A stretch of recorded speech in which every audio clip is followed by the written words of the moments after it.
ഈ ഓർഡിനറി ബസ്സിലെ സൗജന്യ യാത്രയ്ക്ക് സർക്കാർ തയ്യാറെടുക്കുമ്പോൾ ഓർഡിനറി സർവീസുകളുടെ എണ്ണത്തെ ചൊല്ലി സമ്മിശ്ര പ്രതികരണങ്ങളാണ് വ്യത്യസ്ത ജില്ലകളിൽ നിന്ന് പുറത്തുവരുന്നത്. സംസ്ഥാനത്താകെ 3225 ഓർഡിനറി സർവീസുകൾ ഉള്ളപ്പോൾ 98 എണ്ണം മാത്രമാണ് മലപ്പുറത്തുള്ളത്.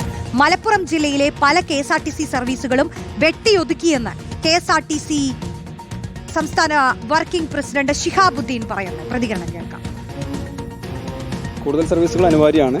കൂടുതൽ ഓർഡിനറി സർവീസുകൾ വരണം. എന്നാൽ ബഹുമാനപ്പെട്ട മുഖ്യമന്ത്രി പ്രഖ്യാപിച്ച ആ ഒരു പദ്ധതി അതിൻ്റെ പരിപൂർണ്ണ അർത്ഥത്തിൽ നമുക്ക് നടപ്പിലാക്കാൻ കഴിയും. ഇപ്പോൾ തിരൂർ ചമ്പ്രവട്ടം വഴി വരുന്ന ബസ്സുകൾ പരപ്പനങ്ങാടി യൂണിവേഴ്സിറ്റി റൂട്ടുകളിൽ ബസ്സുകൾ ഓടുന്നുണ്ട്.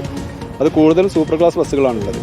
ഈ ഒരു പദ്ധതിയുടെ ആനുകൂല്യം അവിടെയുള്ള ആളുകൾക്കും ലഭിക്കാനുള്ള സാധ്യതയില്ല. അതിൻ്റെ പരിഹാരം എന്നുള്ളത് കൂടുതൽ ബസ്സുകൾ സെക്ടറുകളിൽ അനുവദിക്കുക എന്നുള്ളതും അതോടൊപ്പം തന്നെ തൊഴിലാളികളെ കൂടുതൽ പോസ്റ്റിംഗ് നടത്തുക എന്നുള്ളതാണ്. STU സംസ്ഥാന വർക്കിംഗ് പ്രസിഡന്റ് ഷിഹാബുദ്ദീന്റെ വാക്കുകളാണ് കേട്ടത്. നമുക്ക് വിശദാംശങ്ങളിലേക്ക് കടക്കാം. VS രഞ്ജിത്തും മുബഷീർ P അക്ബറും ചേരുകയാണ് മലബാറിൽ നിന്നും. ആദ്യം VS രഞ്ജിത്തിലേക്കാണ്. രഞ്ജിത്ത്, മലബാറിലാകെയും ഓർഡിനറി ബസ്സുകളുടെ എണ്ണം എടുത്തു കഴിഞ്ഞാൽ അത് വളരെ കുറവാണ്. അപ്പോൾ ഇതിന്റെ ഒരു പ്രയോജനം മലബാറിലുള്ള സ്ത്രീകൾക്ക് എത്രത്തോളം ലഭിക്കുമെന്നുള്ള ചോദ്യം അത് വലിയ ചോദ്യചിഹ്നം തന്നെയാണ്. കാരണം ഇപ്പൊ പാലക്കാടും മലപ്പുറത്തുമൊക്കെയുള്ള ഓർഡിനറി സർവീസുകളുടെ എണ്ണം എടുത്താൽ അത് വളരെ കുറവാണ്. അപ്പൊ ഏറ്റവും കൂടുതൽ ഗുണം ലഭിക്കുന്നത് തിരുവനന്തപുരത്തുള്ളവർക്കാണ്. ഇങ്ങോട്ട് വരുമ്പോൾ മൊത്തം വടക്കൻ ജില്ലകളുടെ കാര്യമെടുത്താൽ അവസ്ഥ ഇത്തിരി കഷ്ടം തന്നെയാണ്. അവിടെയും സ്ത്രീകളില്ലേ എന്നുള്ള ചോദ്യമൊക്കെ ഈ പദ്ധതിയുടെ ഓർഡിനറിയിൽ മാത്രം എന്ന് പറഞ്ഞ ഘട്ടത്തിൽ തന്നെ ഉയർന്നതാണ്. ഇപ്പോൾ കോഴിക്കോടും മലബാറിലെ മൊത്തത്തിലുള്ള അവസ്ഥയും എന്താണ്? മലപ്പുറത്തെ നമുക്ക് പ്രത്യേകമായി ചോദിക്കുകയും ചെയ്യാം. മുബഷീർ ചേരും അല്പസമയത്തിനകം. രഞ്ജിത്ത് പറയും. റോഷ്നി, മലബാറിനോടുള്ള അവഗണന എന്ന് പറയുന്നത് എല്ലാ കാലത്തുമുള്ള ഒരു വൈത്താരിയാണ്. അതിലിപ്പോൾ തിരുവനന്തപുരത്ത് ഇപ്പോൾ 600-ലധികം ബസ്സുകൾ തിരുവനന്തപുരത്തുണ്ട്. അതുപോലെ കൊല്ലത്ത് 400-ലധികം ബസ്സുകളുണ്ട്. എറണാകുളത്ത് 300-ലധികം ബസ്സുകളുണ്ട്. പക്ഷേ നമ്മൾ മലബാറിലെ ജില്ലയിലേക്ക് വന്നാൽ, പാലക്കാട് മുതൽ കാസർഗോഡ് വരെയുള്ള ജില്ലകളിലേക്ക് വന്നാൽ താരതമ്യേന ഭേദം എന്ന് പറയുന്നത് കണ്ണൂർ മാത്രമാണ്. മറ്റെല്ലാ ജില്ലകളിലും വളരെ കുറഞ്ഞ സർവീസുകൾ മാത്രമാണുള്ളത്. റോഷ്നി സൂചിപ്പിച്ച മലപ്പുറത്ത് 98ഉം അതുപോലെ തന്നെയാണ് വയനാട്, കോഴിക്കോട്, കാസർഗോഡ് ജില്ലകളിലൊക്കെ വളരെ കുറവാണ്. കോഴിക്കോട് 147 ബസ്സുകളാണ് വിവിധ ഡിപ്പോകളിൽ നിന്ന് സർവീസ് നടത്തുന്നത്. അതോടൊപ്പം തന്നെ കാസർഗോഡ് ജില്ലയിൽ 128ഉം പാലക്കാട് ജില്ലയിൽ 122മാണ് സർവീസ് നടത്തുന്നത്. ഇത് റൂറൽ മേഖലകളിലേക്കൊക്കെ തന്നെ വളരെ കുറഞ്ഞ സർവീസുകൾ മാത്രമേ ഉള്ളൂ. നമുക്കറിയാം, മലയോര മേഖലകൾ, റൂറൽ മേഖലകൾ, അവിടെയൊക്കെ കൂട്ടത്തോടുകൂടി തൊഴിലാളികൾ, പ്രത്യേകിച്ച് സ്ത്രീ തൊഴിലാളികൾ ജോലിക്ക് പോകുന്ന ഇടങ്ങളുണ്ട്. അത്തരത്തിൽ സ്ത്രീ തൊഴിലാളികൾ കൂടുതലായി, വളരെ സാധാരണക്കാരായ സ്ത്രീ തൊഴിലാളികൾ കൂടുതലായി ജോലിക്ക് പോകുന്ന ബീഡി തൊഴിലാളികളാണെങ്കിലും അല്ലെങ്കിൽ തോട്ടം തൊഴിലാളികളാണെങ്കിലും ഇനിയിപ്പോൾ അത്തരത്തിൽ ഏറ്റവും പാവപ്പെട്ട ടെക്സ്റ്റൈൽസുകളിൽ ജോലി ചെയ്യുന്നവരാണെങ്കിലും ഒക്കെ കൂടുതലായി ജോലിക്ക് പോകുന്ന ഈ വടക്കൻ കേരളത്തിൽ, മലബാറിൽ സർവീസുകൾ വളരെ കുറവാണ്. അപ്പോൾ അതുകൊണ്ട് തന്നെ ഇപ്പോൾ സർക്കാർ എടുത്തിരിക്കുന്ന വളരെ പ്രധാനപ്പെട്ട ഒരു വിപ്ലവകരമായൊരു തീരുമാനം, അതിൻ്റെ ഗുണഫലം മലബാറിലെ സ്ത്രീകൾക്ക് വളരെ കുറച്ചു മാത്രമേ ലഭിക്കുകയുള്ളൂ. കേരളത്തെ സംബന്ധിച്ച് വളരെ നിർണായകമായൊരു തീരുമാനമാണ്. വളരെ സർക്കാരിനെ സംബന്ധിച്ച് അവരുടെ വലിയ നേട്ടമായി പറയാൻ പറ്റുന്ന ഒരു പദ്ധതിയാണ്. പക്ഷേ അത് മലബാറിലെ സ്ത്രീകളെ സംബന്ധിച്ച് അവർക്കതിൻ്റെ ഗുണഫലം വളരെ കുറച്ചു മാത്രമേ ലഭിക്കുകയുള്ളൂ. പ്രത്യേകിച്ച് ഓർഡിനറി സർവീസുകൾ വളരെ കുറവുള്ള മലബാറിലെ ജില്ലകളിൽ. അതാണ് നിലവിലെ മലബാർ മേഖലയിൽ KSRTCയുടെ സർവീസുകൾ, അതിൽ സൗജന്യ യാത്ര സ്ത്രീകൾക്ക് എത്രത്തോളം ലഭിക്കുമെന്ന് ചോദിച്ചാൽ അത് വളരെ കുറവ് തന്നെയാണ്. മലപ്പുറത്തേക്ക് വരാം. മുബഷീർ P അക്ബർ ചേരുന്നു. മുബഷീർ, മലപ്പുറത്താണ് ഏറ്റവും കുറവ് ഓർഡിനറി സർവീസുകൾ ഉള്ളത്.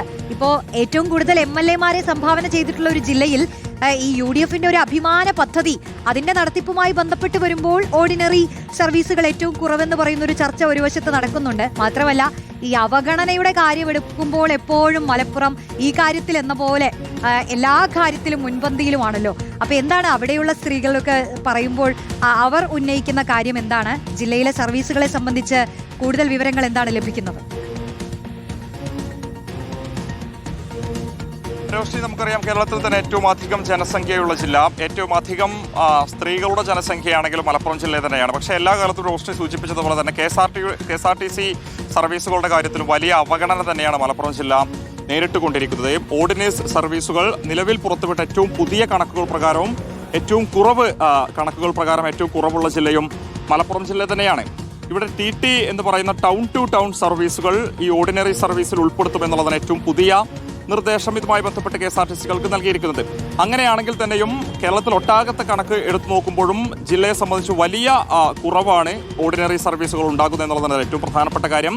അതിലേറ്റവും പ്രതിസന്ധി ഉണ്ടാക്കുന്ന തീരദേശ മേഖലകളിലേക്കൊന്നും തന്നെ KSRTC സാധാരണ സർവീസുകൾ, TT അല്ലാത്ത സർവീസുകൾ, സൂപ്പർ ഫാസ്റ്റ് പോലെയുള്ള ബസ് സർവീസുകൾ പോലും ഓടാത്ത മേഖലകൾ മലപ്പുറം ജില്ലയെ സംബന്ധിച്ചിട്ടുണ്ട്. ഞാനിപ്പോൾ നിൽക്കുന്നത് മലപ്പുറം KSRTC ബസ് സ്റ്റാൻഡ് പരിസരത്താണ്. നിരവധി സർവീസുകൾ കഴിഞ്ഞ കുറച്ച് കാലങ്ങളായിട്ട് ഇവിടെ വെട്ടിച്ചുരുക്കുന്ന ഒരു സാഹചര്യവും ഇവിടെയുള്ള KSRTC സർവീസിനെ സംബന്ധിച്ച് വലിയ തിരിച്ചടി ഉണ്ടാക്കുന്നുണ്ട്, പ്രതിസന്ധി ഉണ്ടാക്കുന്നുണ്ട്. അതായത് KSRTC ജീവനക്കാരുമായിട്ട് സംസാരിക്കുന്ന സമയത്ത് നമുക്ക് മനസ്സിലാക്കാൻ സാധിക്കുന്നത് ഇവിടെ ജീവനക്കാരുടെ ഒരു അഭാവം ഉള്ളതുകൊണ്ടാണ് നിരവധി സർവീസുകൾ വെട്ടിച്ചുരുക്കിയത്.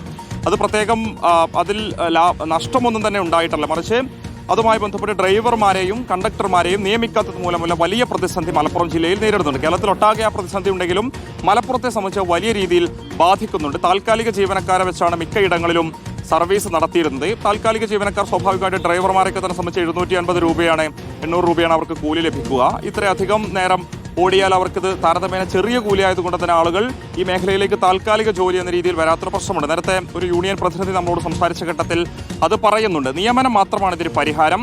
ആദ്യം സാധാരണഗതിയിൽ നടത്തുന്ന സർവീസുകൾ തന്നെ ഇവിടെ പുനരാരംഭിക്കട്ടെ എന്ന ആവശ്യമാണ് മലപ്പുറം ജില്ലയെ സംബന്ധിച്ച് പൊതുവെയുള്ളത്. നമുക്കറിയാം ജില്ലയിൽ തന്നെ പ്രധാനപ്പെട്ട വാണിജ്യ നഗരങ്ങളായിട്ടുള്ള മഞ്ചേരി, തിരൂർ, കോട്ടക്കൽ പോലെയുള്ള ഇടങ്ങളിലൊക്കെ തന്നെ ഇപ്പോഴും KSRTC-യുടെ സബ് ഡിപ്പോ പോലും ഇല്ലാത്ത സാഹചര്യമുണ്ട്.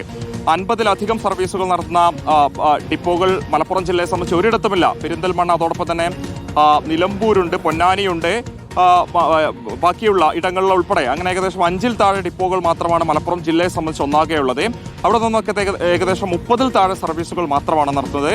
അതിൽ തന്നെ 50-നടുത്ത് ഓർഡിനറി സർവീസുകൾ മാത്രമാണ് ഏറ്റവും ഒടുവിൽ പുറത്തുവിട്ട കണക്ക് പ്രകാരം മലപ്പുറം ജില്ലയെ സംബന്ധിച്ച് ലഭിക്കുന്നത്. അപ്പോൾ പ്രധാനപ്പെട്ട ചോദ്യം ഇവിടെയുള്ള സ്ത്രീ യാത്രക്കാർ ഉൾപ്പെടെ ചോദിക്കുന്നത് കേരളത്തിൽ ഏറ്റവും അധികം സ്ത്രീജനങ്ങളുള്ള ഒരു ജില്ലയ്ക്ക് എന്തുകൊണ്ടാണ് ഇത്രയധികം അവഗണന നേരിടേണ്ടി വരുന്നത്? അവർക്ക് എങ്ങനെയാണ് ഈ സൗകര്യം ലഭിക്കുക എന്നൊരു ചോദ്യമുണ്ട്. അതിന് ഉത്തരം പറയേണ്ടത് അധികാരികൾ തന്നെയാണ്. മുഖ്യമന്ത്രി VD സതീശൻ ഈ ഒരു പ്രഖ്യാപനം നടത്തുമ്പോഴും കടുത്ത നിരാശ തന്നെയാണ് മലപ്പുറം ജില്ലയെ സംബന്ധിച്ച് അവശേഷിക്കുന്നത്. രോഷ്നി, അതാണ്. അപ്പോൾ മലബാറിലെ സ്ഥിതി ഇതാണ്. ഏറ്റവും കുറവ് ഓർഡിനറി സർവീസുകൾ ഉള്ളത് മലബാറിൽ, അതിൽ മലപ്പുറത്താണ്. മുബഷീർ സൂചിപ്പിച്ചതുപോലെ ഇപ്പോൾ ഈ പദ്ധതി നടപ്പിലാക്കുമ്പോൾ വ്യത്യസ്ത ജില്ലകളിലെ സാഹചര്യം കേൾക്കുമ്പോൾ തന്നെ അറിയാം മലബാറിൽ അതിൻ്റെ ഒരു അസന്തുലിതാവസ്ഥ നേരിടുന്നുണ്ട്. ഇപ്പോൾ VT ബൽറാമൊക്കെ നിയമസഭയിൽ അത് ഉന്നയിച്ചതുമാണ്, കൂടുതൽ ഡിപ്പോകൾ അനുവദിക്കണം എന്നുള്ളതൊക്കെ. പക്ഷേ മുബഷീർ പറഞ്ഞതുപോലെ ജീവനക്കാരടക്കം ഇല്ല എന്നതുകൊണ്ട് തന്നെ ആ ജില്ലയിലെ സർവീസുകൾ അടക്കം വെട്ടിക്കുറച്ചൊരു സാഹചര്യമാണുള്ളത്. മലപ്പുറത്തെ സംബന്ധിച്ച് ഇക്കാര്യത്തിൽ എന്ന പോലെ പല കാര്യങ്ങളിലും അവഗണന നേരിടുന്ന ഒരു ജില്ലയാണെന്നുള്ളത് ഇടയ്ക്കിടെ പല കാര്യങ്ങളുമായും ബന്ധപ്പെട്ട് ഉയർന്നു വരുന്നതുമാണ്. അപ്പോൾ ഈ പദ്ധതിയിൽ ഏറ്റവും കൂടുതൽ ഗുണം ലഭിക്കാൻ പോകുന്നത് തിരുവനന്തപുരം ജില്ലയിലെ സ്ത്രീകൾക്കാണ്, വിദ്യാർത്ഥികൾക്കും ട്രാൻസ്ജെൻഡേഴ്സിനുമൊക്കെയാണ്. ഏറ്റവും കുറവ് ലഭിക്കാൻ പോകുന്നത് മലപ്പുറത്ത് നിന്നുള്ള സ്ത്രീകൾക്കാണ്.